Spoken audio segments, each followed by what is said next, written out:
अस्सलाम वालेकुम स्टूडेंट्स। बेटा मैं उम्मीद करता हूँ कि आप सब लोग बिल्कुल ठीक होंगे। और जो पहला चैप्टर हमने कंप्लीट किया था बेटे कल, आज मैंने कहा था कि हम उसको रिवाइज करेंगे और उसके रिलेटेड अगर आप लोगों का किसी भी बिल्कुल उसके फर्स्ट पेज से लास्ट पेज तक जितने भी टॉपिक्स हमने पढ़े हैं, किसी लाइन में इशू हो बेटा, कोई भी बात समझनी हो, वो आप लोग आज पूछें। हम जस्ट सिर्फ आप लोगों के क्वेश्चन को आंसर करूंगा मैं आज, ताकि हम मंडे से नया चैप्टर स्टार्ट करें। और जिन बच्चों का भी कोई क्वेश्चन है बेटा, तो आप लोग उसको टाइप करें, बस पूछें जो भी क्वेश्चन है।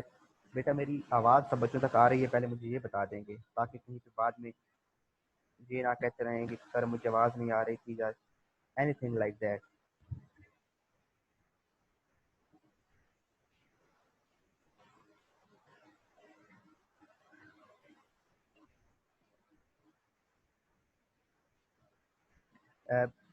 आप लोगों के लिए बेटा मैंने आज एक वीडियो भी सर्च की हुई है। अ, वो वीडियो ब्रीफली 4 से 5 मिनट की वीडियो है, और उसमें पीरियोडिक टेबल हमारा स्टार्ट से लेकर ग्रुप्स क्या हैं, पीरियड्स क्या हैं, मेंडलीव का पीरियोडिक टेबल क्या था, फिर एटॉमिक साइज के ट्रेंड्स क्या हैं, वो जो हमने बात कही थी कि ग्रुप के एलिमेंट्स की प्रॉपर्टीज़ एक जैसी होती हैं, पीरियड्स के एलिमेंट्स की प्रॉपर्टीज़ डिफरेंट होती हैं, आयोनाइजेशन एनर्जी का trend, electron affinity, electronegativity, atomic size, ये सारे ट्रेंड्स, इन सब की रीजंस उस एक वीडियो में हमें एक्सप्लेन होगी। साथ में वो एनिमेटेड वीडियो है, डायग्राम्स शो होंगी, तो अगर वो आप लोगों को कंफ्यूजन अगर किसी बच्चे को होगी भी सही, तो वो जो है इंशाल्लाह दूर हो जाएगी। जी बेटा अब देखिएगा, अब आवाज़ ठीक आ रही है हादिया बेटे?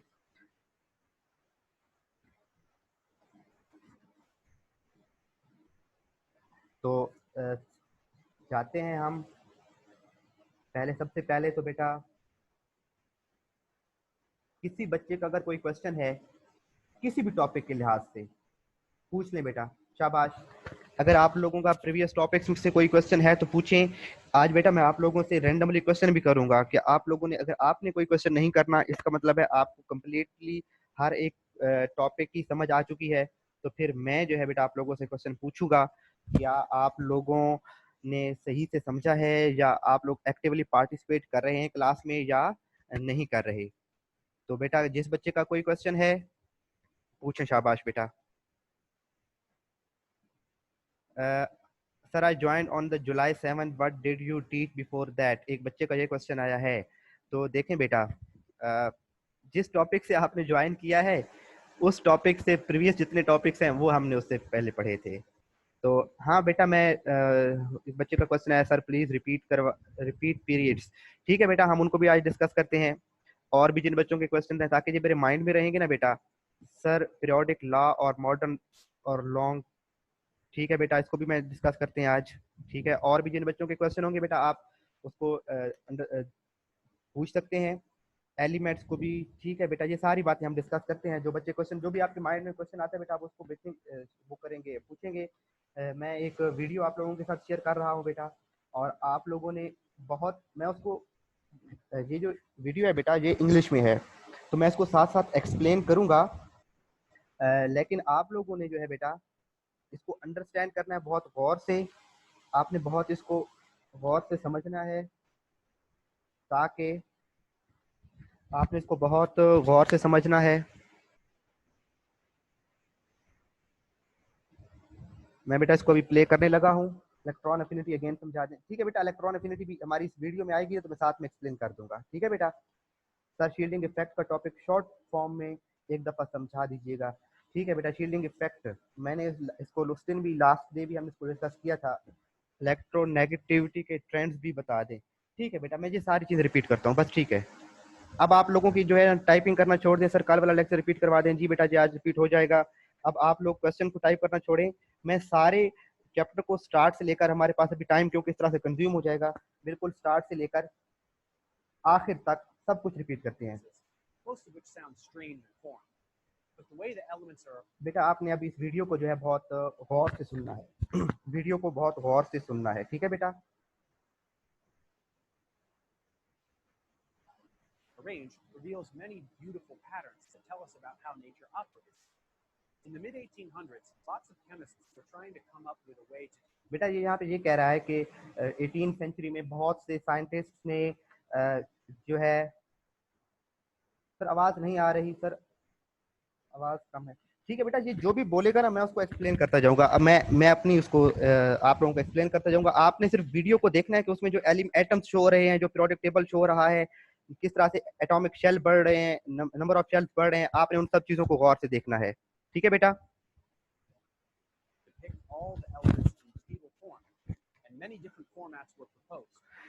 बहुत से फॉर्मेट्स आए, जैसा कि एक था डोब्राइनर्स ट्राइएड्स था। डोब्राइनर्स ट्राइएड्स के बाद एक और आया था न्यूलैंड्स ऑक्टेव्स, उसने 8 एलिमेंट्स को अरेंज किया था। तो लेकिन वो उनके ये प्रॉब्लम्स थे कि वो बहुत थोड़े एलिमेंट्स को क्लासिफाई कर पा रहे थे। तो उसके बाद एक साइंटिस्ट आया मेंडलीव, जिसने 63 नोन एलिमेंट्स को क्लासिफाई किया था ग्रुप्स एंड पीरियड्स में।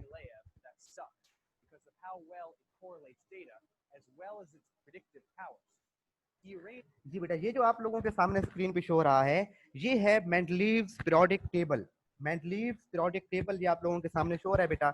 इसने क्या किया था, एलिमेंट्स को एटॉमिक मैसेज की बेस पर ग्रुप्स एंड पीरियड्स में अरेंज किया था। तो ग्रुप्स क्या हैं, पीरियड्स क्या हैं, वो भी अभी यहाँ पे शो होंगे बेटा, उनको भी हाईलाइट किया जाता है। Keep on watching with full concentration. ये जो बेटा डार्क लाइन शो हो रही है इस तरह से, तो हमें यहाँ से पीरियड्स की डेफिनेशन यहाँ से क्लियर हो जाएगी कि horizontal lines in periodic table are called periods. Horizontal जो लाइंस हैं पीरियोडिक टेबल की, उन्हें क्या कहते हैं बेटा, पीरियड्स कहते हैं। और इस तरह से जो वर्टिकल कॉलम्स हैं, ये जो ब्लू लाइन आप लोगों को शो हो रही है बेटा, ये क्या है, इस तरह सारे ग्रुप्स हैं। और पीरियोडिक टेबल में मुझे बताएंगे गुलाम मुस्तफा बेटे, आपने बताना है, गुलाम मुस्तफा बेटे आपने बताना है पीरियोडिक टेबल में कितने पीरियड्स हैं। पीरियोडिक टेबल में कितने पीरियड्स हैं?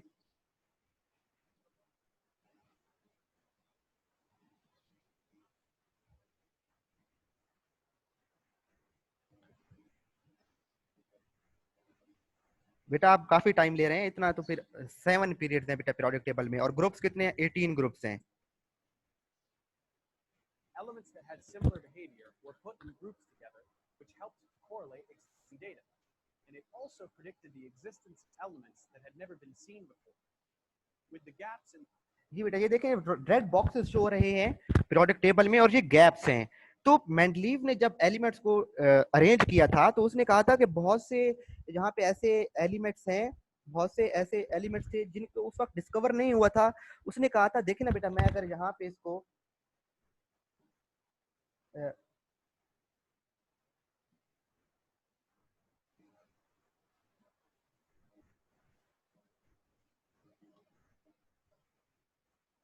ये जो फर्स्ट टू बेटा, ये जो वाले फर्स्ट टू गैप्स हैं ऊपर में, ये वाले ये जो दो खाली एम्प्टी बॉक्सेस नजर आ रहे हैं बेटा, ऊपर Mn लिखा हुआ है। तो उसने कहा था कि जो यहाँ पर नेक्स्ट एलिमेंट आएंगे इनकी प्रॉपर्टीज मैंगनीज से मिलती जुलती होंगी, लेकिन यह भी डिस्कवर नहीं हुए थे। तो बाद में जब न्यू एलिमेंट डिस्कवर होते गए तो उनकी प्रॉपर्टीज बिल्कुल इन जैसी थी और उनको यहाँ पे अरेंज कर दिया गया था। तो मेंडलीव पीरियोडिक टेबल की बेस पर एलिमेंट्स की प्रॉपर्टीज को प्रिडिक्ट किया जा सकता था कि कोई एलिमेंट ऐसा होगा जिसकी प्रॉपर्टीज मैंगनीज जैसी होंगी। तो ये बाद में जब डिस्कवर हुए थे एलिमेंट्स, तो इनको यहाँ पर उनको अरेंज कर दिया गया था।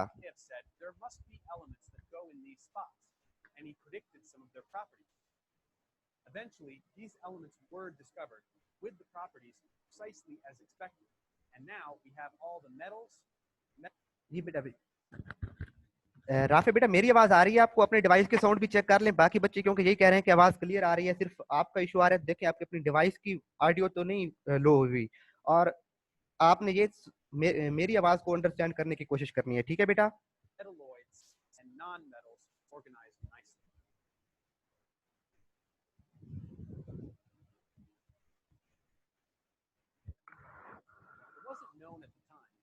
reason elements in the same group behave similarly is because they have the same number of valence electrons. अब बेटा वैलेंस इलेक्ट्रॉन क्या कौन से होते हैं? वैलेंस इलेक्ट्रॉन वो हैं जो किसी भी एटम के आखिरी शेल में मौजूद हैं।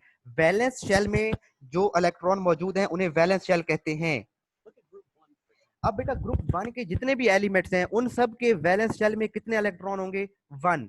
हमने कहा था ना बेटा इनकी एटॉमिक इनकी जो इलेक्ट्रॉनिक कॉन्फ़िगरेशन है वो सिमिलर होती है। इन सब के लास्ट शेल में, इन सब के लास्ट सब शेल में एस में एक एक इलेक्ट्रॉन है। अभी देखें ये इनके एटम्स, इनके जो है बेटा शेल शो होंगे यहाँ पर। These elements all have one देखिए हाइड्रोजन शो हो रहा है और हाइड्रोजन के वैलेंस शेल में सिर्फ एक इलेक्ट्रॉन है। नेक्स्ट एलिमेंट लिथियम है। valence electron or one electron in their outermost shell. As you go lithium की तरफ हमने मूव किया है बेटा, देखें उसका एक शेल बढ़ गया है। अब क्योंकि वो दूसरे पीरियड में मौजूद है तो उसके दो शेल हैं। पहले शेल में दो इलेक्ट्रॉन और लास्ट शेल में इसका भी एक इलेक्ट्रॉन है। इसी तरह से हम नीचे मूव करेंगे जब सोडियम की तरफ। on the table and increase, you gain a sodium की तरफ हमने मूव किया है, देखिए मेरा एरो शो हो रहा है सोडियम पर। तो इसके तीन शेल हैं, पहले शेल में दो इलेक्ट्रॉन, दूसरे शेल में 8 इलेक्ट्रॉन और तीसरे शेल में फिर एक इलेक्ट्रॉन आ गया है। तो इन सब के वैलेंस शेल में एक एक इलेक्ट्रॉन है। तो यही वजह है क्योंकि इनकी इलेक्ट्रॉनिक कॉन्फ़िगरेशन सिमिलर होती है। तो एक पीरियड के सॉरी एक ग्रुप के जितने भी एलिमेंट्स हैं हम उन्हें क्या कहते हैं बेटा? फैमिली कहते हैं। अब देखें बेटा जो दूसरा ग्रुप होगा उन सब के वैलेंस शेल में दो इलेक्ट्रॉन होंगे। जो तीसरा होगा ग्रुप बेटा उन सब के वैलेंस शेल में तीन इलेक्ट्रॉन आएंगे। आप लोगों के सामने बुक ओपन होनी चाहिए और पेज नंबर 48 पर पीरियोडिक टेबल को देखें बेटा जरा। पेज नंबर 48 पे पीरियोडिक टेबल देखें ना बेटा जरा। तो यहाँ पर जो एटम है बेटा,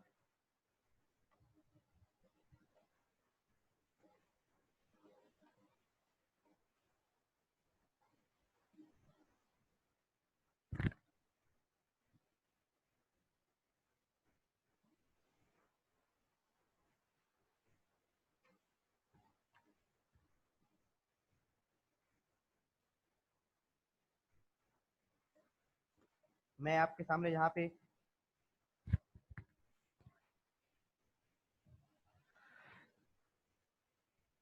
पीरियोडिक टेबल को शो भी कर देता हूँ बेटा। ये अब यहाँ पे देखिए ना बेटा, ये जो ग्रुप वन है, ये वाला जो ग्रुप वन है इन सब के वैलेंस शेल में एक इलेक्ट्रॉन होगा। जो ग्रुप टू है इन सब के वैलेंस शेल में टू इलेक्ट्रॉन है। और यहाँ पर अगर देखें बेटा ये जो बोरॉन वाला ये ग्रुप 13 है, तो यहाँ पर इन सब के वैलेंस शेल में तीन इलेक्ट्रॉन। ये कार्बन वाला इन सब के वैलेंस शेल में 4 इलेक्ट्रॉन। तो इसी तरह से एक ग्रुप के वैलेंस शेल में एक जितने इलेक्ट्रॉन होते हैं। अवैध शेख कह रहे हैं बेटा आवाज नहीं आ रही। सब बच्चे बताएं बेटा आवाज क्लियर है? सब बच्चे बताएं बेटा मेरी आवाज क्लियर आ रही है?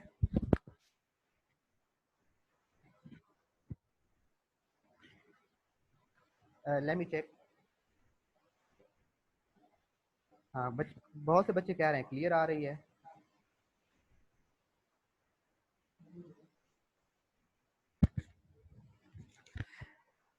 चलें बेटा दोबारा अपनी इसी वीडियो की तरफ मूव करते हैं, इसको देखिएगा। shell each time, but whichever is the outermost shell, there is only one electron in it. Every element in group 2 has 2 electrons in its outermost shell, and so forth. This simple fact determines many characteristics about each element in ways we will continue to see as we learn more chemistry. There are some periodic trends that we can recognize when we look at the table.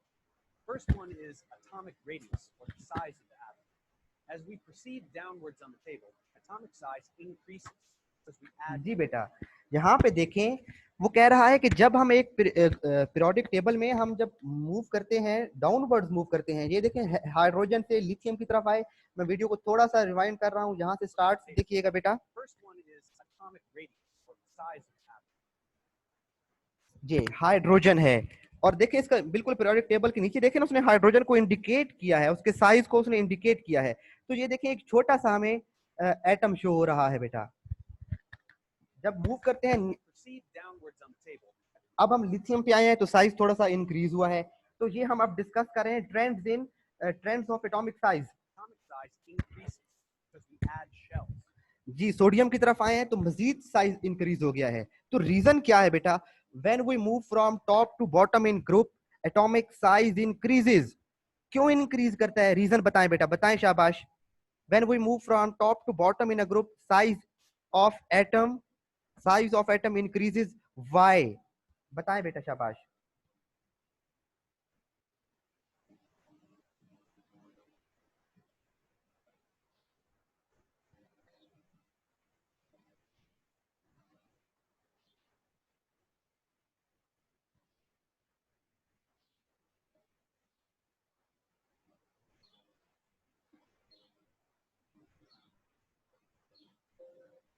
Due to more electron, एक बच्चा कह रहा है because of it has more electrons due to number of electrons.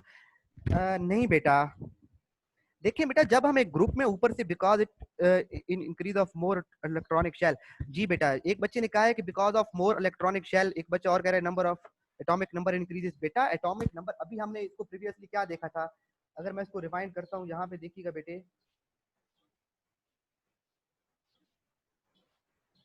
Similarly, is because they have the same one electron in their outermost ये hydrogen सिर्फ एक shell है, shell. As you go नीचे मूव किया, एक और शेल बढ़ गया है, down the table and increases, you gain a shell each time, but whichever is the outermost shell, there मजीद नीचे की तरफ मूव किया तो एक और शेल बढ़ गया है। It means when we move from top to bottom in a group, atomic size increases because of more and more number of shells, number of shell increase होते जाएंगे बेटा, और number of shell increase होने की वजह से, number of shell increase होने की वजह से atomic size increase होता जाएगा।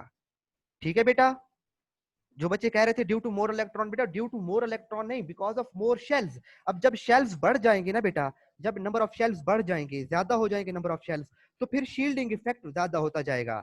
शील्डिंग इफेक्ट की कल मैंने आप लोगों को एक वीडियो क्लिप शो किया था, मैं अभी कोशिश करता हूँ उसको दोबारा। हाँ बच्चे, बहुत से बच्चे कह रहे हैं due to more number of shells. ठीक है बेटा, एक्सीलेंट। जी हम इसको आगे प्रोसीड करते हैं बेटा।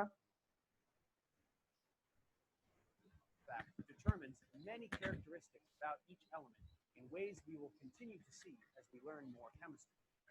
There are some periodic trends that we can recognize. अब बेटा हम बात, First one is अब हम बात करेंगे पीरियोडिक ट्रेंड्स की। और पीरियोडिक ट्रेंड्स हमने कौन से डिस्कस किए थे बेटा, वही एटॉमिक साइज के ट्रेंड्स डिस्कस किए हैं, आयोनाइजेशन एनर्जी को डिस्कस किया है, इलेक्ट्रॉन अफिनिटी को डिस्कस किया है, और इलेक्ट्रोनेगेटिविटी को डिस्कस किया है।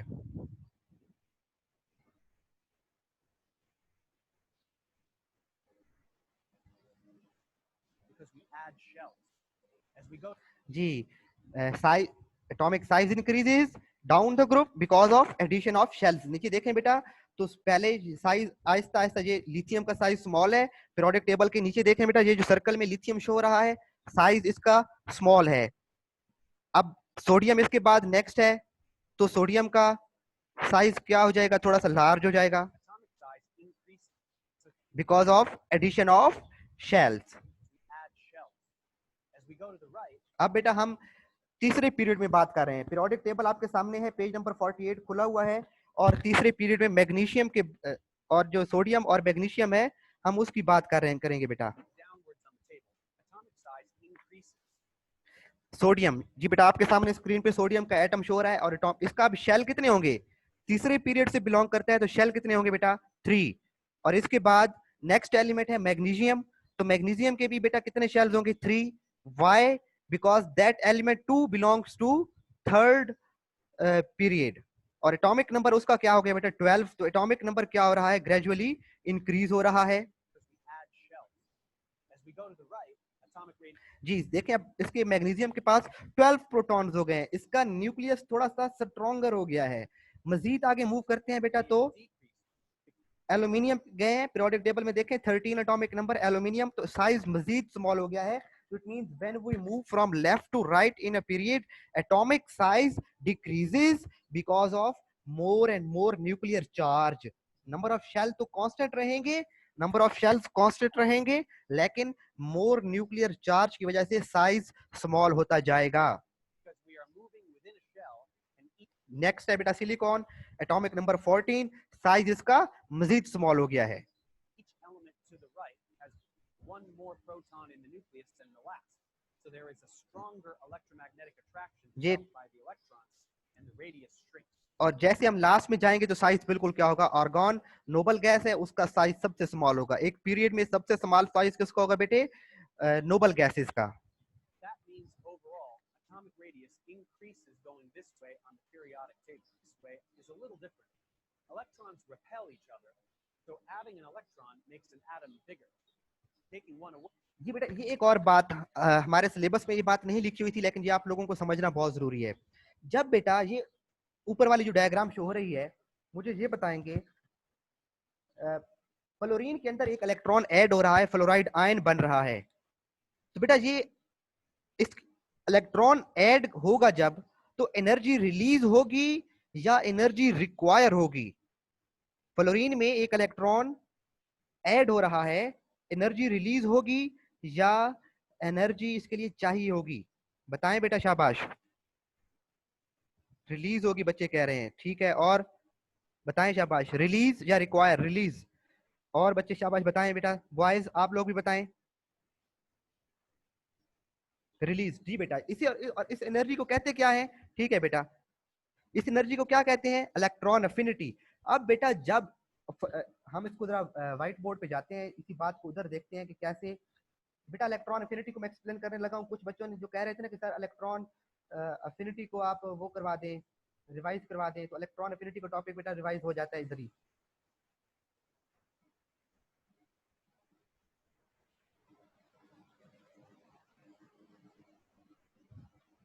देखें बेटा,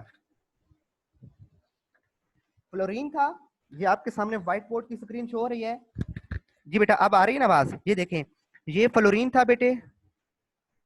पहले शेल में फ्लोरीन के 2 इलेक्ट्रॉन थे और दूसरे शेल में कितने इलेक्ट्रॉन थे? 7। इसके पास प्रोटॉन कितने थे? 9। और इसके पास इलेक्ट्रॉन भी कितने थे बेटे? 9। लेकिन जब इसमें हमने एक इलेक्ट्रॉन क्या कर दिया बेटे? एक इलेक्ट्रॉन इसमें हमने ऐड करवाया, तो अब फ्लोरीन के पास बेटे, फ्लोरीन के पास प्रोटॉन कितने हैं? 9। लेकिन इलेक्ट्रॉन कितने हो चुके हैं बेटा इसके पास?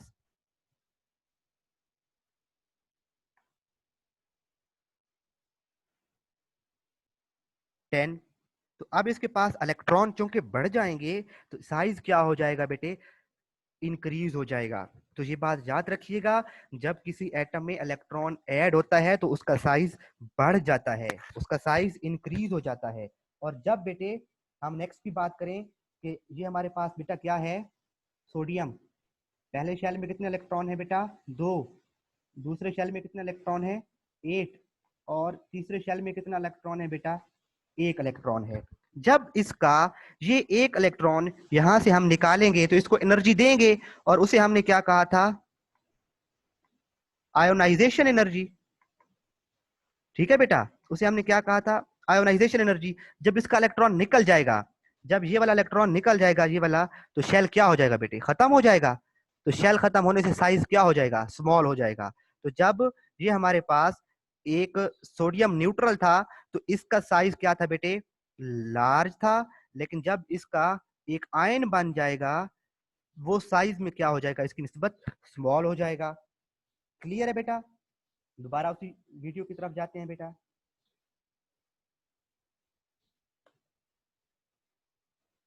Way makes it smaller. Ions with the same electron configuration increase, and it will always be an electron in the outermost shell. The electromagnetic force that attracts the ionizing valence electron. जी बेटा, अब हम उसकी बात कर रहे हैं, ये देखिएगा, आयोनाइजेशन एनर्जी की ही बात कर लेते हैं बेटा। Francium. जी बेटा, आयोनाइजेशन एनर्जी की बात कर रहे हैं। अब जो बेटा फ्रांशियम है, ये लास्ट एलिमेंट पीरियोडिक टेबल के बिल्कुल कॉर्नर में देखे ना बेटा, बिल्कुल कॉर्नर में इसको रेड बॉक्स से इंडिकेट किया है, फ्रांशियम। अब इसका साइज बहुत ज्यादा है, ये 7th पीरियड से बिलोंग करता है, तो इसके नंबर ऑफ शेल्स कितने होंगे बेटा? 7 नंबर ऑफ शेल्स होंगे इसके। तो नंबर ऑफ शेल्स बहुत ज्यादा होने की वजह से इसके शील्डिंग इफेक्ट क्या होगा बेटे? बहुत ज्यादा होगा। तो वैलेंस शेल वाला जो येलो इलेक्ट्रॉन शो हो रहा है बेटे डायग्राम में, इस पर न्यूक्लियस का होल्ड वीक है, तो इसको अब हमने निकालना है, तो एनर्जी कम चाहिए होगी या ज्यादा बेटे? इसको निकालने के लिए एनर्जी कम चाहिए या ज्यादा? देखिए बेटा,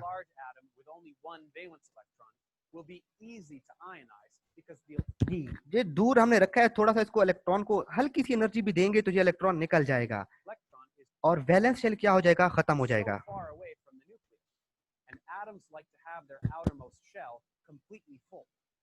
Losing the electron. जी ये लास्ट जो बेटा शेल है इसका, ये थोड़ा सा पॉप अप हो रहा है, ये क्या हो जाएगा? अब क्योंकि यहाँ से इलेक्ट्रॉन निकल गया है तो ये क्या हो जाएगा? खत्म हो जाएगा। तो साइज क्या हो जाएगा बेटे?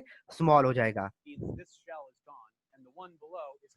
तो इसका मतलब ये होगा बेटे कि जितना किसी एटम का साइज लार्ज होगा, जितना किसी एटम का साइज लार्ज होगा, उसमें से इलेक्ट्रॉन को निकालना इजी है, तो उसकी आयोनाइजेशन एनर्जी कम होगी। साइज एटम का लार्ज होगा तो आयोनाइजेशन एनर्जी कम होगी। Completely full. So elements in group 1 will easily lose 1 electron. Looking at the opposite. अब बेटा अगर साइज स्मॉल है, जैसे कि अपोजिट कॉर्नर में देखें हीलियम, अब उसका साइज स्मॉल है, अब साइज स्मॉल होगा तो वहां से इलेक्ट्रॉन को निकालना मुश्किल होता जाएगा। तो इट मींस जब साइज स्मॉल होगा तो आयोनाइजेशन एनर्जी वेरी हाई होगी, उसको निकालने के, साइज स्मॉल है, वैलेंस इलेक्ट्रॉन न्यूक्लियस के बहुत करीब है, तो उसको निकालने के लिए बहुत एनर्जी चाहिए, बिकॉज न्यूक्लियस इलेक्ट्रॉन को अपनी तरफ अट्रैक्ट कर रहा है, हमने उस अट्रैक्शन को खत्म करके इलेक्ट्रॉन निकालना है, तो हमें ज्यादा एनर्जी रिक्वायर है। Helium, there is only one shell, so the electrons are very close to the nucleus, and the shell is full, so it is very stable. For this reason, it requires. जी ये देखें, अब हमने काफी, बेटा आप कह रहे हैं आयोनाइजेशन एनर्जी इज लेस, एक बच्चे ने कहा है ionize, if ionization energy is less so shielding effect is more. Actually बेटा आपको ये कहना चाहिए था, if shielding effect is more ionization energy will be less. Shielding effect ज्यादा होगा तो न्यूक्लियस का जो होल्ड होगा बेटे, न्यूक्लियस की जो अट्रैक्शन होगी वैलेंस शेल वाले इलेक्ट्रॉन पे वो कम होगी, तो it will be easier, it will be easier to remove electron, so ionization energy will be less. तो आपको ये कहना चाहिए if shielding effect is more ionization energy will be less. Much more energy to ionize helium.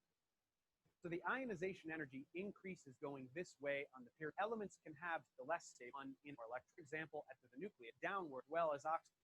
This gives nitrogen, but one additional proton. Next, we will look at electron affinity. अब बेटा electron affinity को discuss करते हैं। This is exactly the opposite of ionization energy, since ionization energy is how much energy you need to remove an electron, and electron affinity tells us how much an atom wants to gain an electron.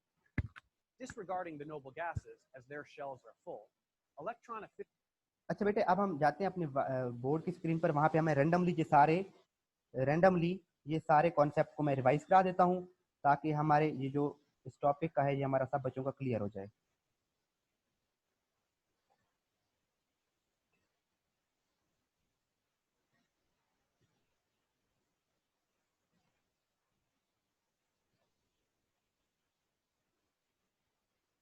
जी बेटा अब हम बात कर रहे हैं बेटा ionisation energy की। बेटा सब बच्चों को ट्रेंड्स की समझ आ चुकी है, इलेक्ट्रॉन अफिनिटी की बात कर लेते हैं बेटा।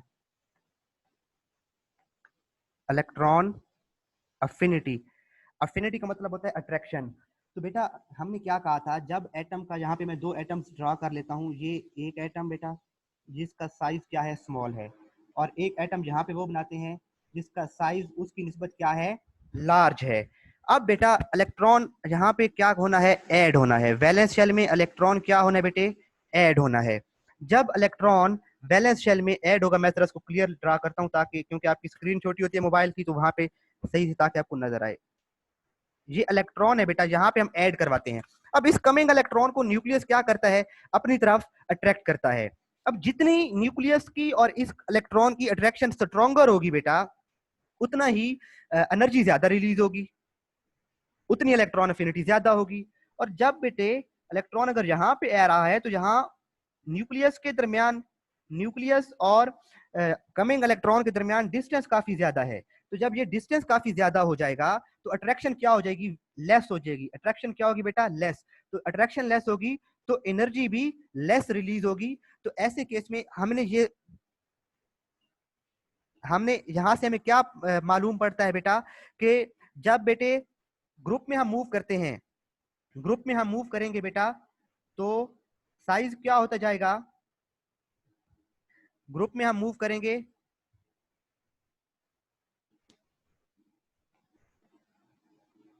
ग्रुप में हम टॉप से बॉटम मूव करते हैं ना बेटा, तो साइज क्या होता है, इंक्रीज होता है। साइज क्या होता है बेटे, इंक्रीज। जब साइज इंक्रीज होगा तो इलेक्ट्रॉन अफिनिटी क्या होगी बेटे, डिक्रीज होती जाएगी। इलेक्ट्रॉन अफिनिटी साइज के लार्ज होने की वजह से, साइज के लार्ज होने की वजह से इलेक्ट्रॉन अफिनिटी इंक्रीज होती जाएगी। वजह क्या होगी बेटा, क्योंकि अब जो है साइज लार्ज है, तो वैलेंस शेल एटम न्यूक्लियस से दूर है, तो कमिंग इलेक्ट्रॉन और न्यूक्लियस के दरमियान अट्रैक्शन कम होगी। अट्रैक्शन कम होगी तो एनर्जी भी कम रिलीज होगी। इसके बाद बेटे नेक्स्ट जो हमने डिस्कस किया था, that was electronegativity. That was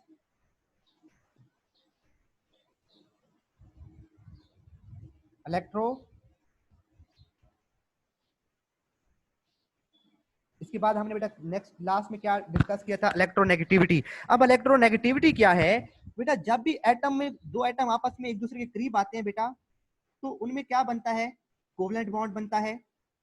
suppose ये एक हाइड्रोजन है बेटा, उसका ये वैलेंस इलेक्ट्रॉन, और ये दूसरा हाइड्रोजन है, उसका ये वैलेंस इलेक्ट्रॉन।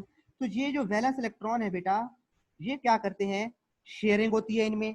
तो कौन सा nucleus shared pair of electron को अपनी तरफ स्ट्रॉन्गर अट्रैक्ट करेगा, वो क्या है बेटा, वो जो शेयर्ड पेयर ऑफ इलेक्ट्रॉन को अपनी तरफ अट्रैक्ट करने की एबिलिटी है, वो क्या कहलाती है बेटा, इलेक्ट्रोनेगेटिविटी कहलाती है। तो हमने इलेक्ट्रोनेगेटिविटी के बेटा ग्रुप्स, इसके भी साइज पे डिपेंड करता है। हमने कहा था जब हम ग्रुप में बेटे ऊपर से नीचे की तरफ मूव करते हैं बेटे, ग्रुप में टॉप टू बॉटम मूव करते हैं, तो साइज ऑफ एटम क्या होता है, साइज ऑफ एटम बेटा क्या करता है, इंक्रीज करता है। साइज ऑफ एटम इंक्रीज करता है। जब साइज ऑफ एटम बड़ा होगा बेटे, ये लार्ज एटम का साइज है, तो यहां पर जो भी वो इलेक्ट्रॉन बेटा शेयर करेगा, तो फासला ज्यादा बढ़ चुका होगा। फासला न्यूक्लियस का और कमिंग ये शेयर्ड पेयर ऑफ इलेक्ट्रॉन है, उनका फासला ज्यादा होगा यहाँ पर बेटा, तो अट्रैक्शन क्या हो जाएगी, कम हो जाएगी। तो जब साइज ज्यादा होगा तो इलेक्ट्रोनेगेटिविटी बेटे क्या होगी, लेस होगी। इलेक्ट्रोनेगेटिविटी क्या होगी बेटा, इलेक्ट्रोनेगेटिविटी बेटा क्या होगी, इलेक्ट्रोनेगेटिविटी क्या होती जाएगी बेटे, लेस होगी। साइज लार्ज होगा तो इलेक्ट्रोनेगेटिविटी लेस होती जाएगी। और बेटे अगर अगर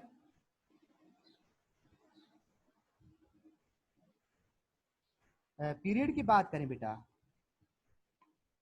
पीरियड की बात करें, ऐसे हम मूव करते हैं तो साइज क्या होता जाता है बेटे, ग्रेजुअली साइज क्या होता जाएगा, स्मॉल होता जाएगा। एटॉमिक नंबर बढ़ता जाएगा और साइज स्मॉल होता जाएगा। जब साइज स्मॉल होगा बेटे, तो यहाँ पर जो शेयर्ड पेयर ऑफ इलेक्ट्रॉन होगा, उसको न्यूक्लियस ज्यादा स्ट्रांगली अट्रैक्ट करेगा, तो इलेक्ट्रोनेगेटिविटी बेटा हम क्या कहेंगे, ज्यादा होती जाएगी। तो when we move from left to right in a period, when we move from left to right in a period, electronegativity goes on increasing. अब बेटा मुझे बताएंगे, मरियम बेटे आप बताएंगे, पीरियोडिक टेबल का सबसे ज्यादा इलेक्ट्रोनेगेटिव एलिमेंट कौन सा है, किसकी इलेक्ट्रोनेगेटिविटी सबसे ज्यादा है, सिंबल लिख दें उसका, पीरियोडिक टेबल का सबसे ज्यादा इलेक्ट्रोनेगेटिव एलिमेंट।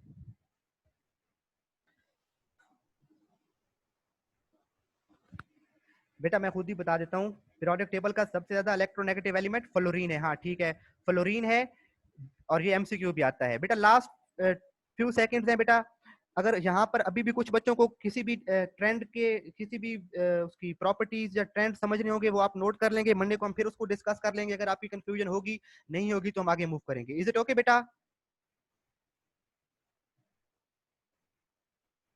ठीक है। अब बेटा कोई कंफ्यूजन है तो बताएं बेटा, ताकि हम नेक्स्ट टाइम उनको, मैं उसी हवाले से लेक्चर को प्रिपेयर करूं। अगर कोई कंफ्यूजन नहीं है तो फिर बेटा हम next day next chapter start करेंगे। ठीक है बेटा, नो कंफ्यूजन। इलेक्ट्रो बेटा ई ए से मैंने लिखा है इलेक्ट्रॉन, ई से इलेक्ट्रॉन, ए से अफिनिटी, इलेक्ट्रॉन अफिनिटी, और ई एन होगा ना बेटे, तो होगा इलेक्ट्रोनेगेटिविटी। सर इलेक्ट्रोनेगेटिविटी समझा दें। ठीक है बेटा, मैं आपको इलेक्ट्रोनेगेटिविटी समझा दूंगा। मंडे को इलेक्ट्रोनेगेटिविटी को थोड़ा सा फिर से रिवाइज कर देंगे। ठीक है, तो बेटा क्लास का टाइम खत्म हो चुका है। आप लोगों की भी नेक्स्ट क्लास का टाइम है बेटा। अल्लाह हाफिज, टेक केयर, वीकेंड एंजॉय करें बेटा, अपना बहुत सारा ख्याल रखें, दुआओं में याद रखें बेटा।